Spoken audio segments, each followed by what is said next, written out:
Irmãos, temporariamente, nós vamos suspender em seus passos que faria Jesus, como tema de mensagem. Mas os passos de Jesus na sua vida continuam, tudo bem?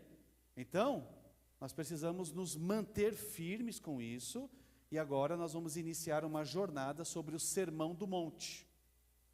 Julho e agosto é Sermão do Monte. Setembro e outubro, parábolas de Jesus. Vai ser algo assim realmente extraordinário para a glória de Deus. Tudo bem?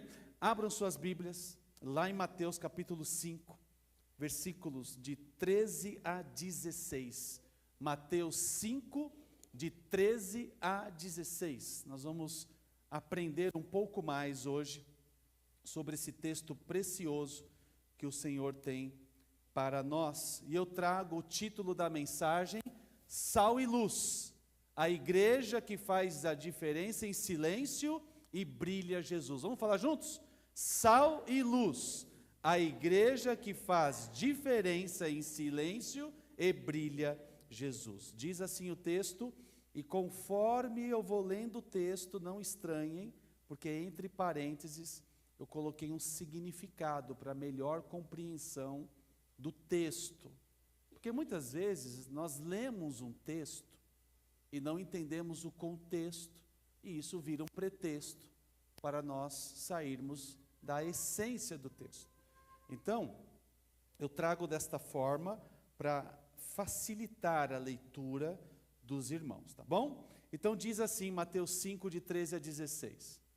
Vocês são o sal da terra, que é o agente que conserva, purifica e dá sabor espiritual ao mundo. Mas, se o sal perder o seu sabor, ou seja, perder a sua essência, a sua influência, como restaurá-lo? Não servirá para nada, inútil para o propósito original, exceto para ser jogado fora, rejeitado e pisado pelos homens, desprezado e sem valor. Vocês são a luz do mundo, referência de clareza, verdade e direção. Não se pode esconder uma cidade construída sobre um monte, uma visibilidade natural de uma vida que brilha em Deus. E também ninguém acende uma candeia, que é uma lâmpada de azeite, símbolo da presença e testemunho, e a coloca debaixo de uma vasilha, esconder a fé, o propósito. Ao contrário, coloca-o no lugar apropriado, em uma posição de influência, e assim ilumina a todos que estão na casa, que alcança e transforma os que estão ao redor. Assim brilha a luz de vocês, a vida transformada pelo Evangelho, diante dos homens, em testemunho público, para que vejam as suas boas obras, ações que revelam a Deus, e glorifiquem ao Pai de vocês, que está nos céus. Propósito final, que é dar honra a Deus. Amém? Vão percebendo no texto que, na verdade, é importante a gente compreender o sentido do sal e as suas propriedades, para o que serve, e também da luz. O versículo-chave está em Mateus 5,16, que diz: assim brilha a luz de vocês diante dos homens, para que vejam as suas boas obras e glorifiquem ao Pai de vocês que está nos céus. Quando a gente pratica uma boa obra, quando a gente faz algo nobre para a glória de Deus e tudo mais, porque nós somos cristãos e a gente está no mundo, mas não pertencemos ao mundo, e deixou bem claro o texto aqui, daqui a pouco eu vou explorar sobre isso. Nós não podemos, irmãos, trazer para nós, quando alguém fala assim, nossa, eu queria ser que nem você, oh, obrigado, não sei o quê. Não. Qual que é a palavra que a gente, qual é a expressão que a gente tem que usar quando alguém fala assim, gosto do seu jeito de lidar com a sua família. Puxa vida, você é muito honesto no seu setor de trabalho, você é íntegro. Qual é a expressão que deve sair da nossa boca, irmãos? Glória a Deus. Vamos falar juntos? Glória a Deus. Louvado seja Deus. Puxa, que importante ouvir isso, porque eu devo isso ao Senhor. Se não fosse o Senhor na minha vida, entende? Isso nos coloca no nosso devido lugar. O Sermão do Monte, que vai estar conosco nesses 2 meses próximos, nesse bimestre, ele é o maior e ao mesmo tempo mais longo e profundo sermão de Jesus ensinados e registrados nos evangelhos. Porque depois que ele declarou as bem-aventuranças, que está no início do capítulo 5, de 1 em diante, ele vai nos trazer o quê? Ele volta para o impacto que os seus discípulos devem causar no mundo. Então nós estamos no mundo como seguidores de Jesus e nós temos que impactar o mundo ao nosso redor. Nós não podemos manchar o nome do Senhor com as pessoas que estão ao nosso redor. A cultura da época é marcada por corrupção moral, domínio romano, religiosidade hipócrita dos fariseus e exclusão dos pobres. Jesus é totalmente contrário a isso. Ele chama os discípulos para serem influência santa. E, irmãos, isso é um mega, ultra, hiper, blaster, supimpa desafio. Porque nós somos tendenciosos. Basta um resfriado e nós entramos em profundo desânimo. Não é verdade? Basta uma febrinha e a gente vai esquecer das maravilhas que Deus fez. É muito curioso, o ser humano ele é muito imprevisível. O ser humano, na verdade, ele é previsível. Basta mudar o clima, a gente reclama. Está frio. Aí vem aquele calor que ninguém suporta, que a gente derrete. Ah, porque agora está calor. Aí vem a meia estação, o pessoal não gosta, porque... Então assim, a gente sempre é previsível. É óbvio que daqui a pouco a gente vai estar reclamando de outras coisas. Então o sal, ele era precioso nessa época. E gente, para o que serve o sal? Qual que é o propósito do sal? Temperar, que dá o quê? Sabor, dá gosto. Só de falar do sal, sabor, temperar, a gente já lembra das maravilhas, né, que a gente consome, até mesmo aqui na igreja. Mas o que mais? Antes disso, para que serve o sal? Conservar. Ou seja, o sal serve para desacelerar o processo de putrificação da carne. Olha que bonito, gente. Putrificação da carne, é podre, que vai apodrecer. Se você pegar um pedaço de carne, não façam isso em casa, que isso é desperdício. Está caro. Se vocês forem fazer isso, vocês dão a carne para mim, tá bom? Não façam isso, tá? Mas a carne, se vocês colocarem a carne aqui, sem sal, e colocar uma carne temperadinha de um lado, do outro, vocês vão ver que essa carne ela vai se conservar. E quando você colocar ali na chapa, vai ficar bom o negócio, né? Agora ela já começa a apodrecer. Ela entra em decomposição. Então a carne, ó. Fala Deus. O sal, ele serve para desacelerar. Então nós como cristãos estamos no mundo como sal para combater a podridão do mundo, que está perdida. Agora, se nós entrarmos no mundo e ficarmos juntos e misturados lá de todo jeito, está tudo bem, nós estamos de bem com o mundo. Nós perdemos a característica de ser sal. Então, o que significa ser sal e luz? A luz ainda mais necessária, porque não havia energia elétrica. Vocês conseguem se imaginar sem energia elétrica? E de novo, o ser humano é previsível. Basta um pico de energia, todo mundo... desespero, não é verdade? A gente só dá valor muitas vezes quando perde. A água está lá, e quanto tem, está tudo bem. Mas eu nunca vi coisa igual. Quando falta água, que você olha para a pia, o que está lá te esperando? Sem água. Mega louça, né? Terrível. E quando falta luz, você não acha nem onde está o seu celular, né? Se bem que hoje em dia você ainda tem um celular que tem a luz, mas se não tiver energia e tiver pouca bateria, por isso que nós temos que estar antenados, vai acabar se prejudicando. Então, o que significa ser sal e luz? A identidade do discípulo de Jesus.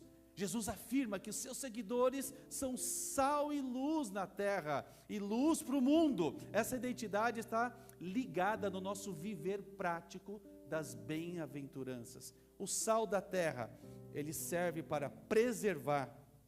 O sal conserva, purifica.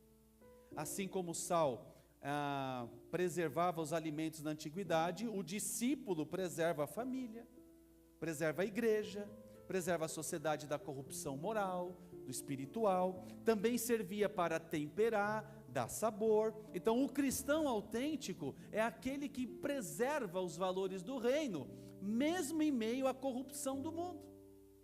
Não tenham medo de se assumir cristãos onde você está. Nós temos que nos assumir como cristão. Ou nós vamos ter tendenciosos a mentir, dar um jeitinho, aceitar uma barganha. Saibam que por mais que a gente não queira e sejamos omissos, as pessoas sabem que nós somos ou não cristãos. E às vezes uma barganha, uma tendência de Satanás usando aquela pessoa contra você, a sua humanidade sendo mais tendenciosa e abrindo mão de ser sal e luz, vai te colocar num peso, querido, querida, o resto da tua vida. E aquilo vai te manchar. Eu sou cristão, mas na hora que você teve de fazer a diferença, você cedeu. Você cedeu e você vai pagar o preço. Por mais que você se redima, peça perdão e Deus vai te perdoar. As consequências das nossas ações, Ele não vai nos livrar, nós vamos passar por isso. Então, um cristão verdadeiro traz sentido, graça e influência ao ambiente. E se o sal perder o sabor, como cristãos, o que é o testemunho, ele vai perder a função. E aí, qual é o perigo do sal insípido, sem sabor? Qual que é o perigo? O que se faz com o sal que não tem sabor? Joga fora, descarta. Então, se ele perde, ele vai ser jogado fora, ele vai ser pisado. Então, assim é o cristão que não vive uma fé autêntica. E nós temos que combater, irmãos, urgente, todo tipo de interpretação de conduta. Ou somos, ou não somos. E às vezes, tem uma conduta que a gente pratica, e aqui eu quero fazer uma observação para a igreja. O irmão pode errar? Não pode. Ele vai errar, mas não pode. Porque senão está liberado a errar. Não pode errar. Ele vai errar. É diferente de poder, certo? Mas não é uma conduta de um irmão, e que não merece julgamento nosso, que a gente também tem que generalizar a igreja. Então, às vezes alguém erra com o irmão, ou o irmão erra com o outro, aí as pessoas falam, porque essa igreja... Não. Essa igreja não. Essa igreja, quanto pessoa, aquele irmão e aquela irmã, enquanto humanos, erraram, mas vai de testemunho com esse irmão do que é o certo fazer. E não generalizar, essa igreja, não. Essa igreja não. Essa igreja, colocando o templo como igreja, esta comunidade, ela é reservada, separada, santificada, abençoada para a expansão do reino de Deus neste lugar, neste bairro. Então aqui não. Uma conduta errada minha, eu tenho que reconhecer, ou alguém me fazer reconhecer para que eu possa pedir perdão. Mas eu não posso generalizar. Não, porque naquela igreja as pessoas, não.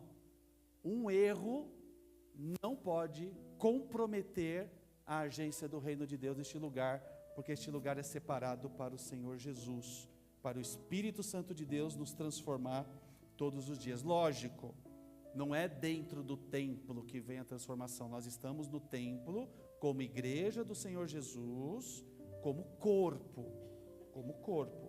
Eu preciso ter uma vida santa antes de estar aqui no templo. Eu venho no templo, a Bíblia me confronta, e eu preciso voltar para o mundo e estar no mundo diferente do que o mundo pratica. Já ser luz no mundo serve para iluminar, para guiar. O cristão mostra o caminho, revela Jesus através da sua vida. Um cristão que vive na verdade e em Cristo não pode se esconder. eu sou cristão. Muitas vezes no meu trabalho, no passado, me faziam convites para falar algo e que eu sabia que não era verdade. E aí vinha aquela famosa frase, olha, você sabe que... Eu falei, não, eu sei, mas se eu não mentia antes, agora como um cristão eu não vou mentir mesmo. Eu já não mentia antes de conhecer o meu Senhor, como que agora você está me fazendo esse convite? Não, eu vou continuar com a verdade. Então se você me convidar para essa reunião, eu vou falar isso. E eu muitas vezes não fui chamado em algumas reuniões, porque eu tinha o meu posicionamento como cristão. Eu falei assim, eu vou falar a verdade. Se o operador errou, ele errou. Mas se ele fez o certo e nós não demos condição como empresa, a empresa não deu condições. E não é que está errado, e não é que foi mal intencionado. Isso acontece, a gente tem que assumir erros para corrigir e sermos melhores. Então a luz não é para ser exaltada. Você não nasceu para ser exaltado, nem eu. Nós como luz vamos exaltar a quem? Cristo, Jesus, Deus. E a luz revela, orienta e espanta as trevas. Amém, meus irmãos? E qual que é a missão do discípulo? Nós somos extensão do ministério de Jesus. Nós vamos levar a luz e o seu amor aos perdidos. Então, uma ilustração muito importante, que eu até salvei aqui, que eu quero compartilhar com vocês. Nós vamos lá para Gênesis 39 a 41, que vai falar de uma pessoa que foi sal e luz, brilhantemente. Gênesis 39, de 2 a 3. Fala sobre José. De 39 a 41, José passou perrengues que nós passamos, mas ele não frustrou o Senhor. No Gênesis 39, José, mesmo como escravo, se destaca pela integridade e temor a Deus. Olha só, Gênesis 39, 2 e 3. O Senhor estava com José, de modo que este prosperou e passou a morar na casa do seu senhor egípcio. Então o que aconteceu por José ser íntegro, ser sal e luz? Fidelidade mesmo na adversidade. Vamos falar juntos? Fidelidade mesmo na adversidade. Ou seja, ele influenciou a casa de Potifar com sua conduta abençoada. Vamos lá para Gênesis 39, 9. Quem achar pode ler. Vamos lá, Gênesis 39, 9. Quem achou fica de pé e lê bem alto e bonito. Gênesis 39, 9.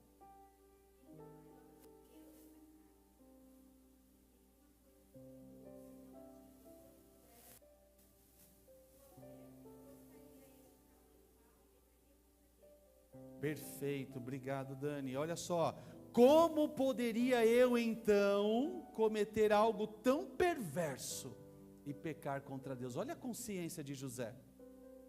Então ele manteve sua integridade moral diante de Deus e dos homens. Vamos falar juntos: resistência à tentação e pureza moral. Vamos lá, resistência à tentação e pureza moral. Quem achar pode ler, Gênesis 39 de 21 a 23. 39 de, vamos lá, 39, 21 a 23. Quem achou pode ler, quem achou pode ler, quem achou pode ler.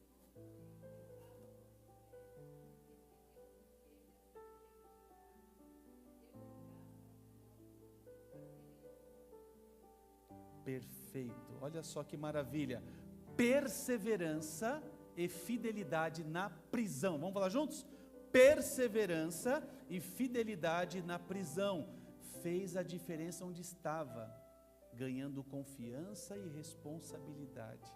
Já pensou, gente? O rapaz fazendo tudo certinho, não perfeito, porque ninguém é perfeito. E diante de um cenário desse, ele ainda consegue testemunhar de Cristo. Perfeito. Vamos lá para Gênesis 40, versículo 6. O que diz?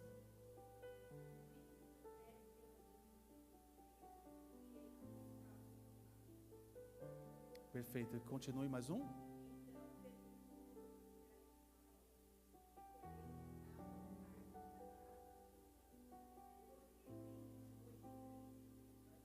Olha só. Por que vocês estão com semblante triste hoje? Sensibilidade e cuidado com os outros. Vamos lá? Sensibilidade e cuidado com os outros. Ofereceu atenção e esperança, sendo um canal de revelação de Deus. E o último, Gênesis 41, 16. Quem achou pode ler. Gênesis 41, 16.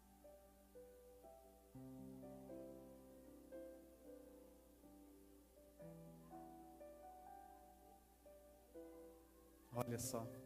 Humildade e reconhecimento da ação de Deus. Vamos lá. Humildade e reconhecimento da ação de Deus. José interpretou os sonhos do faraó, mas deu toda a glória para Deus.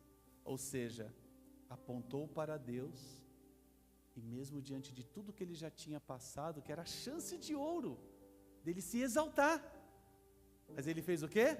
Exaltou a Deus, exatamente. José foi sal ao manter seus valores, foi luz ao revelar Deus com a sua vida, e mesmo em lugares difíceis, ele não perdeu a sua identidade. Vocês sabiam que o sal, ele era tão valioso no Império Romano, que soldados recebiam como parte de pagamento com ele?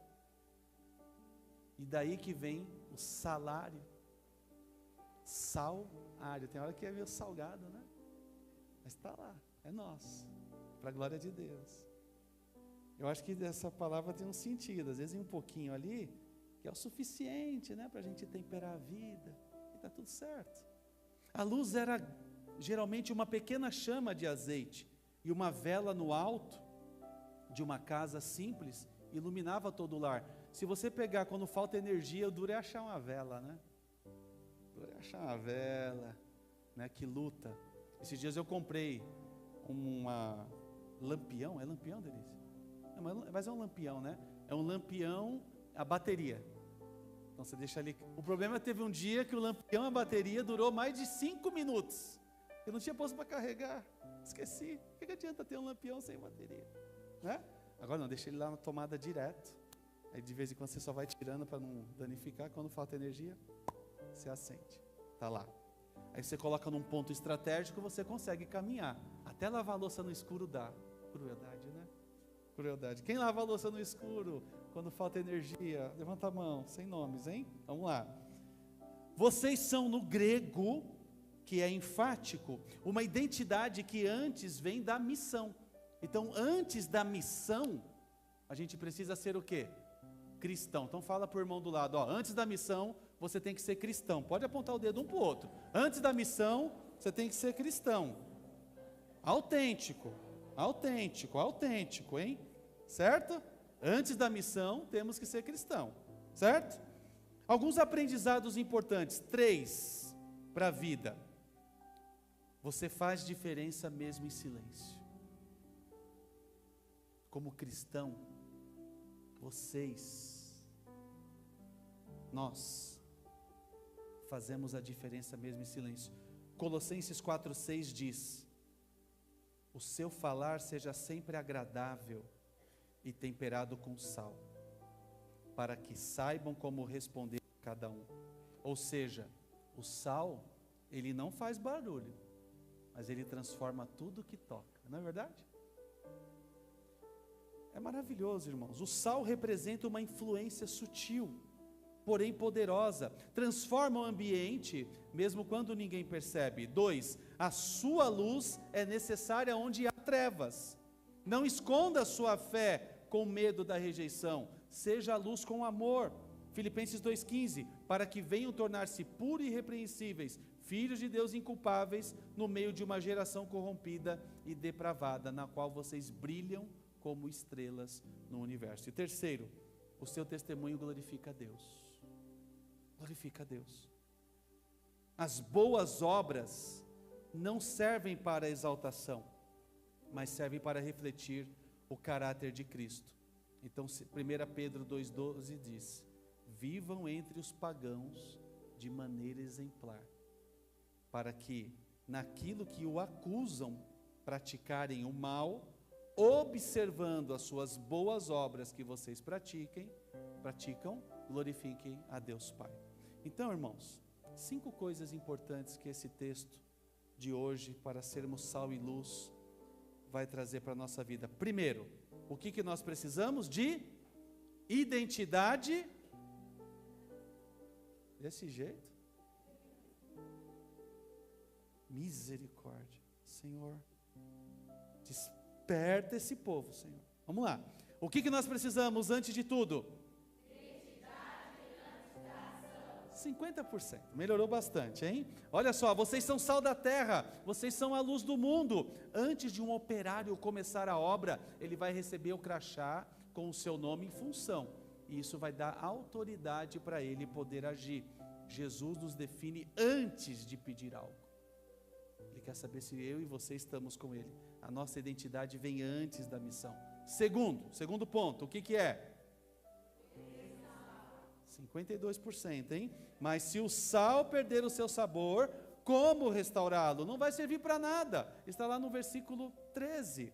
Uma carne sem sal pode estar bem... Gente, imagine agora, ó, esse horário, hein? Panela de pressão, carne de panela, legumes à vontade, aquele caldinho para pôr em cima do arroz. Vocês estão todos... Vocês são incríveis, né? Para falar é uma luta, mas para falar em comida até né? Agora imagina, gente, o aroma ocupando todos os cômodos da casa. Aí quando você vai pôr na boca, sem sal. E aí? Dá para encarar? Não, né? Agora pega um punhadinho de sal. Punhadinho, irmãos. Coloca lá, punhadinho. Fecha a panela, mexe, fecha a panela e deixa lá uma meia hora. E aí? Dá para encarar ou não?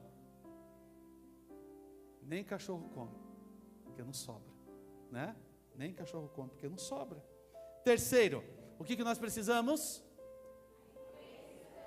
A influência da luz. Não se pode esconder uma cidade construída sobre um monte. Imagine uma cidade iluminada à noite, vista da estrada. É impossível ignorá-la, mesmo de longe.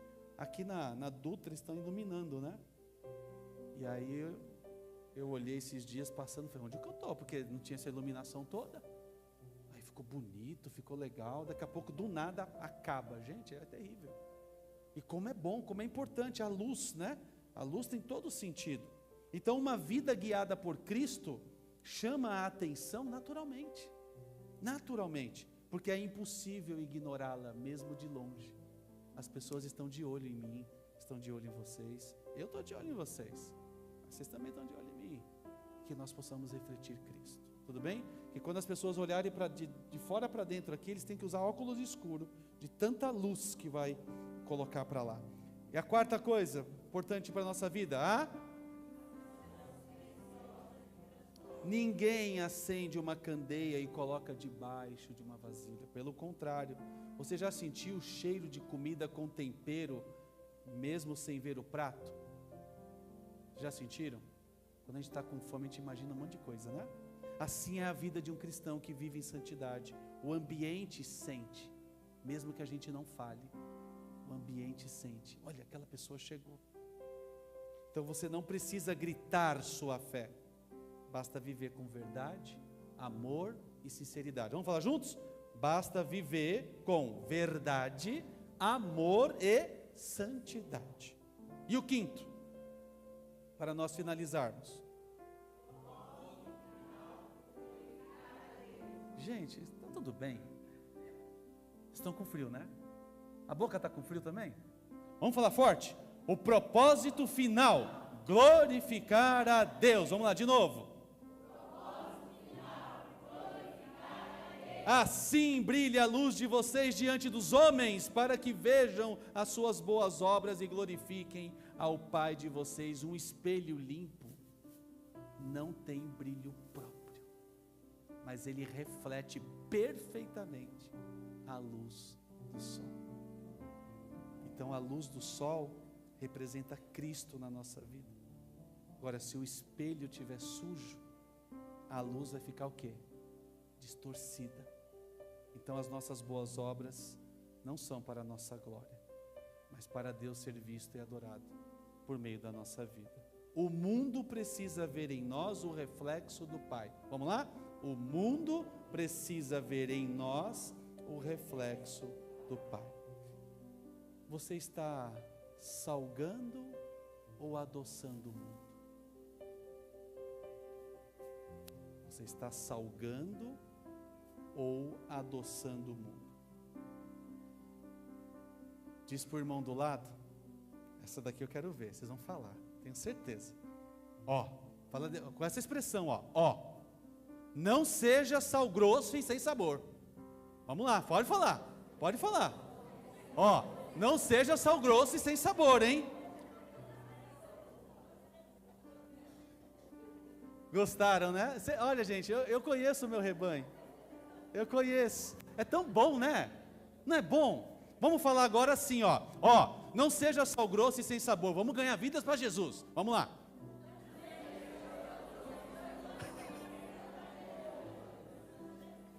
Amém, amém, amém. Você está brilhando ou você está se escondendo, meus irmãos? Vocês estão brilhando ou estão se escondendo? Então que hoje nós vivamos como um sal que não perdeu o sabor e como uma luz que não se apaga, para que o mundo glorifique a Deus que está nos céus. Amém? Feche seus olhos por um instante, curve sua fronte. O mundo precisa mais do que palavras. Ele precisa de cristãos que brilham em silêncio e transformam com sabor. Senhor Deus, eterno Deus e Pai, hoje nós entendemos que não fomos chamados para nos conformar com o mundo, mas para influenciá-lo com teu amor e a tua verdade. Nós fomos designados por ti para sermos sal, mas um sal que preserva, que cura, que dá sabor, e também luz que revela, guia e ilumina. Nos livra, Senhor, de uma fé sem essência, de uma vida escondida, de um cristianismo sem testemunho. Que sejamos uma igreja, Senhor, que transforma em silêncio e brilha sem precisar se exaltar. Ajuda-nos a mantermos a chama acesa e o sabor da Tua palavra viva e eficaz em nós. Usa nossas atitudes para impactarmos vidas, que vejam em nós as boas obras e que glorifiquem o Teu santo e bendito nome. Te pedimos tudo isso, Deus, em nome de Jesus, o verdadeiro sal e a verdadeira luz do mundo. Amém, Senhor.